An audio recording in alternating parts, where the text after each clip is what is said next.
एक ऐसी अदाकारा जो फिल्मों में आने से पहले ही ब्यूटी क्वीन का ताज पहन चुकी थी। पीछे पीछे आकर सुनो हमें पाकर छुप छुप जाना हो। उन्होंने पर्दे पर उतरने के साथ ही एक दो नहीं बल्कि 6 हिट फिल्में देकर पूरे फिल्म जगत में तहलका मचा दिया था। मुझ में है रुबा होगे न तुम जहां वहां। उन्होंने बहुत कम फिल्मों में काम करके भी ऐसी छाप छोड़ी कि लोग उन्हें बरसों बाद तक याद रखते रहे।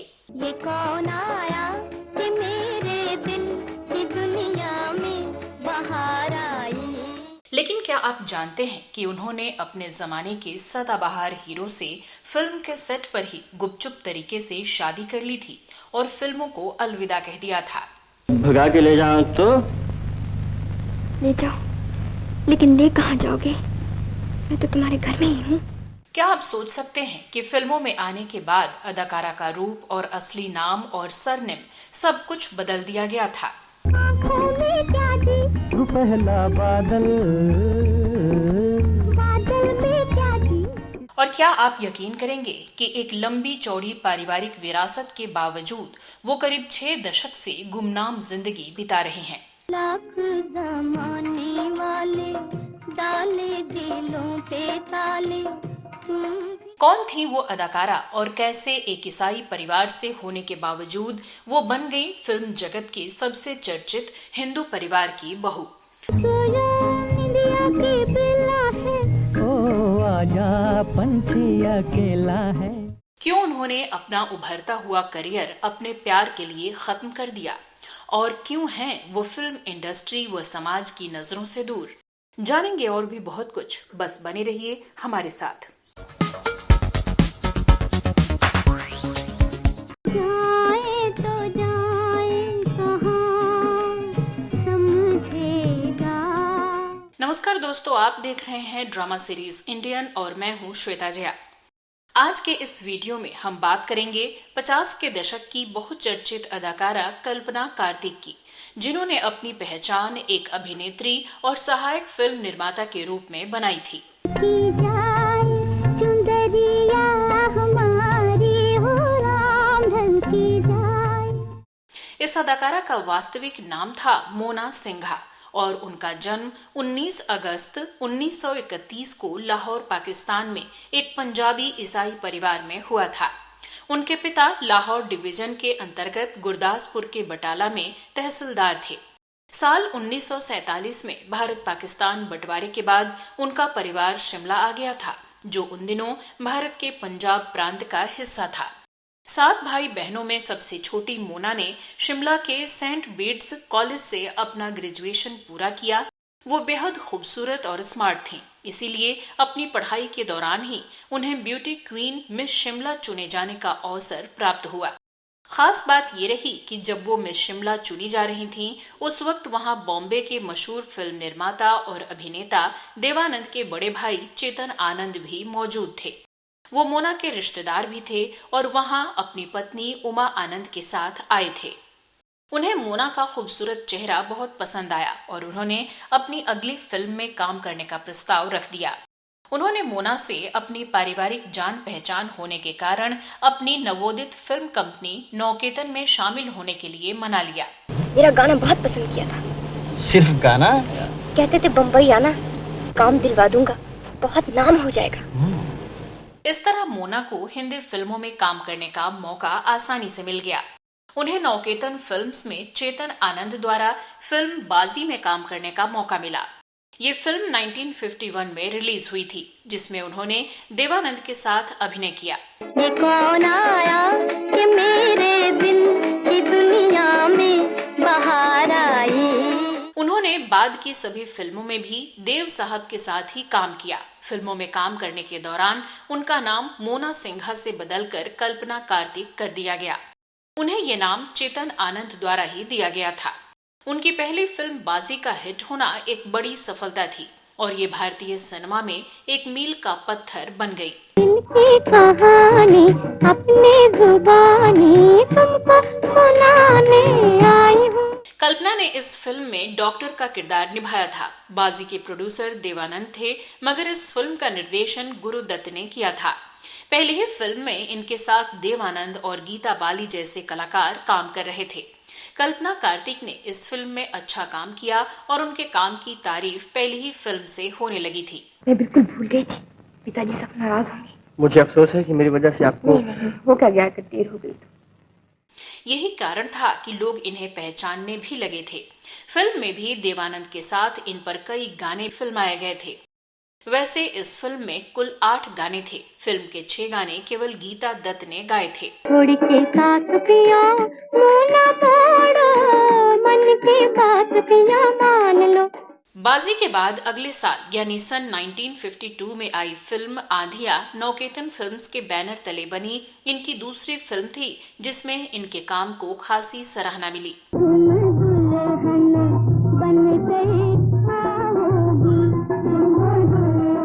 इस फिल्म में भी 8 गाने थे। फिल्म का एक क्लासिकल गाना कल्पना कार्तिक पर ही फिल्माया गया था, जिसको क्लासिकल सिंगर लक्ष्मी शंकर ने गाया था।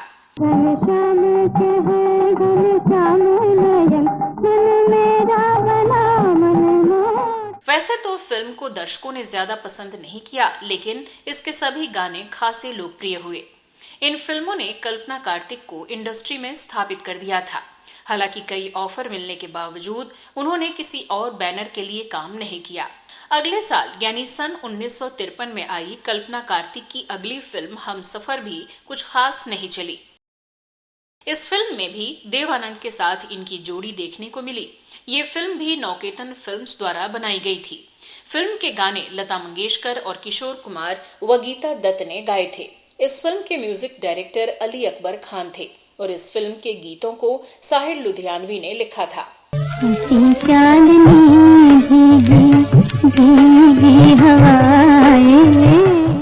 इस तरह लगभग हर साल उनकी एक फिल्म रिलीज होती और लोग उनके अभिनय की जमकर तारीफ करते। जब कल्पना कार्तिक और देवानंद की 2 फिल्में लगातार बॉक्स ऑफिस पर चल नहीं पाईं, तो चेतन आनंद साहब की पत्नी उमा आनंद एक बेहद कसी हुई स्क्रिप्ट लेकर उनके पास आईं। ये फिल्म थी टैक्सी ड्राइवर। टैक्सी ड्राइवर दिखाओ मजा। मैंने तो सोचा था तुम बहुत अमीर होगे, बंगला होगा, नौकर होंगे। ये कैसे सोच लिया तूने? मोटरों वाले अमीर होते हैं ना। अरे ये तो टैक्सी है। टैक्सी भी तो मोटर होती है। इस फिल्म के निर्देशन की कमान संभाली खुद चेतन आनंद साहब ने और उन्होंने इसे एक चैलेंज के तौर पर लिया।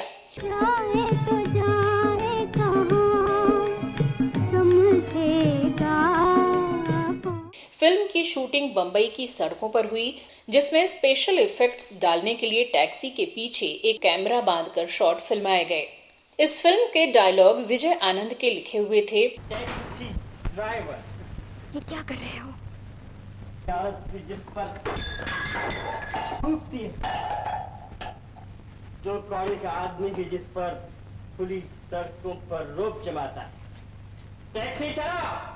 सभी की मेहनत रंग लाई और फिल्म हिट हो गई। वो देखो माने नहीं रूठी हसीना, न जाने क्या बात है।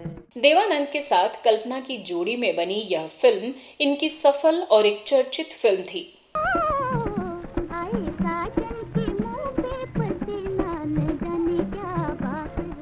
इसी फिल्म से जुड़ा एक और किस्सा भी खासा मशहूर रहा, जिसने कल्पना कार्तिक की जिंदगी बदल कर रख दी। हुआ कुछ यूं कि शूटिंग की तैयारी चल रही थी और अगले शॉट के लिए सेट तैयार किया जा रहा था। अचानक से देवानंद के दिमाग में ख्याल आया। उन्होंने कल्पना को अपने साथ लिया और वहीं बने एक कमरे में जाकर शूटिंग के बीच में ही शादी कर ली। इस घटना का जिक्र खुद देवानंद ने एक इंटरव्यू में किया। उन्होंने बताया, कल्पना बहुत खूबसूरत, चुलबुली, नटखट और पढ़ी लिखी थी। हम एक दूसरे से फिल्म बाजी से ही प्यार करने लगे थे। तब हमने फैसला लिया था कि हम चुपचाप शादी कर लेंगे। इस बारे में हम किसी को नहीं बताएंगे और बाद में लोगों को दावत दे देंगे। पहला बादल इस घटना के विस्तार से जानकारी देते हुए देवानंद ने इंटरव्यू में कहा था, हम टैक्सी ड्राइवर की शूटिंग कर रहे थे। मेरी जेब में ही एक अंगूठी थी। हमने रजिस्ट्रार से बात की और उसे सेट पर आने के लिए बोला। ब्रेक के बीच में जब लाइट की व्यवस्था की जा रही थी और सेट तैयार हो रहा था, तब मैंने कल्पना को हल्का सा इशारा किया। हम पास में ही एक डिपार्टमेंटल रूम में गए और शादी करके वापस आ गए। लेकिन कैमरामैन को पता चल गया था। दरअसल उसने मेरे हाथ में अंगूठी देख ली थी और वो फिल्म की कंटिन्यूटी में बाधा डालती। वैसे वो हम दोनों के रिश्ते के बारे में भी जानता था, फिर भी मैंने उसे चुप रहने के लिए बोला और फिर हमने अपना अगला शॉट दिया। हमें इस काम में बहुत मजा आया। इस फिल्म के गानों को लता मंगेशकर, आशा भोसले, किशोर कुमार और तलत महमूद ने गाया था और फिल्म में संगीत सचिन देव बर्मन का था। दर्द भरे दिल की जुबान जाए। इस फिल्म के अगले साल यानी सन 1955 में आई इनकी फिल्म हाउस नंबर 44, जो M.K. बर्मन द्वारा निर्देशित और देवानंद की नौकेतन फिल्म्स द्वारा निर्मित थी। वही मेरी मंजिल, वही तेरी राहें, आजा चल दे। इस फिल्म का संगीत जाने माने संगीतकार S.D. बर्मन द्वारा तैयार किया गया था। इसमें देवानंद और कल्पना कार्तिक पर फिल्माए गए लगभग सभी गानों को भारी लोकप्रियता मिली। पीछे पीछे आकर सुनो हमें पाकर, छुप छुप जाना हो। 2 साल बाद साल 1957 में कल्पना कार्तिक की फिल्म 9-2-11 रिलीज हुई। इस फिल्म को देवानंद के भाई विजय आनंद ने बनाया था, जो रिश्ते में कल्पना कार्तिक के देवर लगते थे। इस फिल्म का एक गाना बहुत हिट हुआ था, जिसको किशोर कुमार ने गाया था। हम है राही प्यार के, हमसे कुछ न बोलिए, जो भी प्यार से मिला हम उसी। कल्पना कार्तिक और देवानंद पे फिल्माया इसी फिल्म का एक और गाना अपने दौर में सुपरहिट गाना था। इस युगल गीत को आशा भोसले और किशोर कुमार ने गाया था। आँखों में क्या थी, पहला बादल में क्या थी।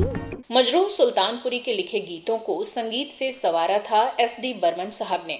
सो जा इंदिरा की बेला है, ओ आजा पंछी अकेला है। इस फिल्म ने भी खास सफलता हासिल की। फिल्म के और भी गाने कल्पना कार्तिक और देवानंद पर फिल्माए गए थे। कली के रूप में चली वो धूप में कहाँ सूझ मेहरबान। इनकी अब तक की सभी फिल्में सफल रहीं, फिर भी उन्होंने अचानक फिल्मों में काम करना बंद कर दिया था और पूरी तरह से ये अपने परिवार की देखभाल में लग गईं। अभिनेत्री के तौर पर कल्पना कार्तिक की ये आखिरी फिल्म थी। शादी के बाद साल 1956 में इनके एक बेटे और उसके कुछ साल बाद एक बेटी का जन्म हुआ। बेटी का नाम देवीना, बेटे का नाम सुनील आनंद है। सुनील ने फिल्मों में भी काम किया है। वैसे साल 2005 में ये अपनी होम प्रोडक्शन में बनने वाली फिल्म मिस्टर प्राइम मिनिस्टर में छोटी सी गेस्ट की भूमिका में दिखी थी। अगर इस फिल्म की गिनती ना करें तो इस तरह कल्पना कार्तिक ने मुख्य अभिनेत्री के तौर पर केवल 6 फिल्मों में काम किया था। बाद के दशकों में कल्पना कार्तिक ने घर संभालने की जिम्मेदारी ले ली, लेकिन देवानंद फिल्में बनाते रहे। कहते हैं देवानंद की जिंदगी में कल्पना कार्तिक के बाद भी कई हीरोइनें आईं, लेकिन इनका कोई असर उनकी पारिवारिक जिंदगी पर नहीं पड़ा। शायद आपको पता होगा कि कल्पना कार्तिक फिल्मों की एसोसिएट निर्माता के रूप में भी जानी जाती हैं। इनके द्वारा सह निर्माता के रूप में बनी कुछ फिल्मों के नाम हैं। साल 1963 में बनी फिल्म तेरे घर के सामने, 1967 की ज्वेल थिफ, 1970 की प्रेम पुजारी, 1973 की शरीफ बदमाश, 1973 की ही हीरा पन्ना और 1976 की फिल्म जाने मन। इनकी तकरीबन सभी फिल्में सफल रही थीं, लेकिन फिल्मों से हटने के बाद ये हमेशा लाइमलाइट से दूर रहीं। इन्हें केवल 1-2 बार ही फिल्मी पार्टियों में देखा गया। अपने पति की मृत्यु के बाद ये अपने बेटे के साथ मुंबई में ही रहती हैं। तो दोस्तों, आपको आज का हमारा ये वीडियो कैसा लगा, कमेंट बॉक्स में ज़रूर बताएं। अगर आपके पास कल्पना कार्तिक जी से जुड़ी कोई और जानकारी हो तो वो भी कमेंट करके हमसे ज़रूर साझा करें। आज के लिए इतना ही, मिलते हैं अगले वीडियो में। तब तक के लिए नमस्कार।